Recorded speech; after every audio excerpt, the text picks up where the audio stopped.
안녕하세요 여러분.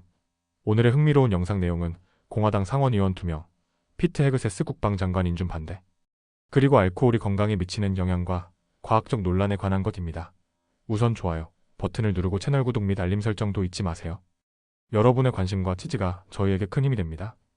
첫 영상은 월스트리트 저널에서 보도된 뜨거운 정치 뉴스를 소개합니다.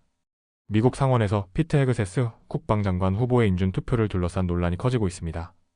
공화당 내에서도 2명의 상원 의원이 반대 의사를 밝혔는데요. 과연 이 문제가 어떤 배경을 가지고 있으며 앞으로 어떤 결과를 낳을지 살펴보겠습니다. 첫째, 핵심 이슈 소개. 먼저 상황을 간단히 정리해보겠습니다. 피트 헤그세스는 도널드 트럼프 전 대통령이 국방장관 후보로 지명한 인물입니다. 하지만 상원 인준 투표를 앞두고 공화당 내에서도 반대 목소리가 나오며 논란이 커지고 있습니다. 특히 공화당 상원 의원 리사 머코스키와 수잔 콜린스가 그의 지명에 반대 입장을 밝히며 불확실성이 커졌습니다. 둘째, 두 상원 의원의 반대 이유. 리사 머코스키 상원 의원은 헤그세스의 성격, 대규모 조직 관리 경험 부족, 그리고 과거 여성의 전투 배치에 반대했던 입장을 지적하며 양심적으로 그의 지명을 지지할 수 없다고 밝혔습니다.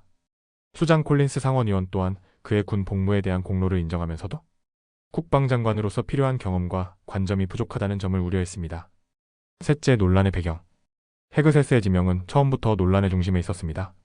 그는 과거 성폭행 혐의로 여성에게 $50,000를 지급한 사실이 알려졌습니다.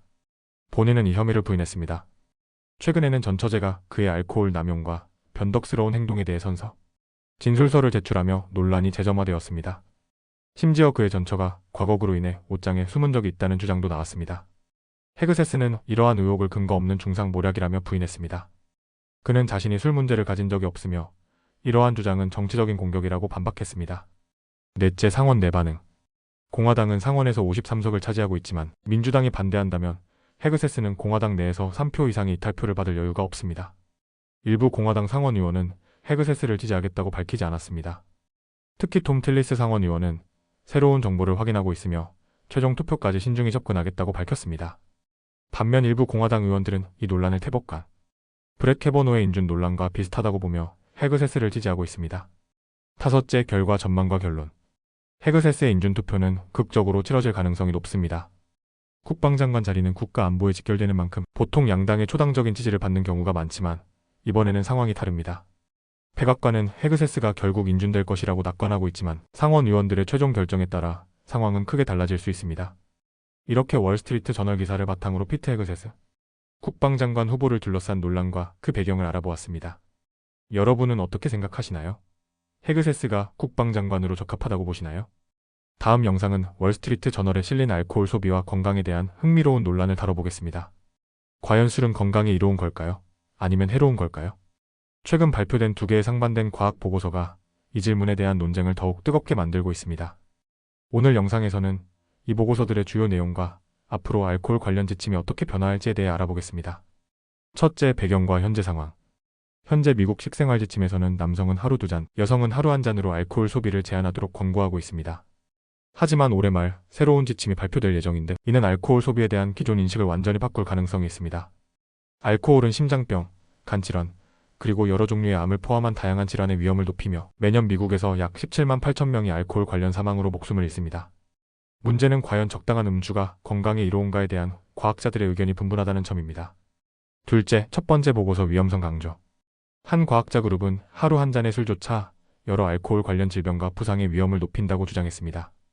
이 연구에 따르면 남성과 여성이 주당 7잔 이상 술을 마시면 알코올로 인한 사망 위험이 1000명 중 1명에 이르며 주당 9잔 이상에서는 이 위험이 100명 중 1명으로 증가합니다.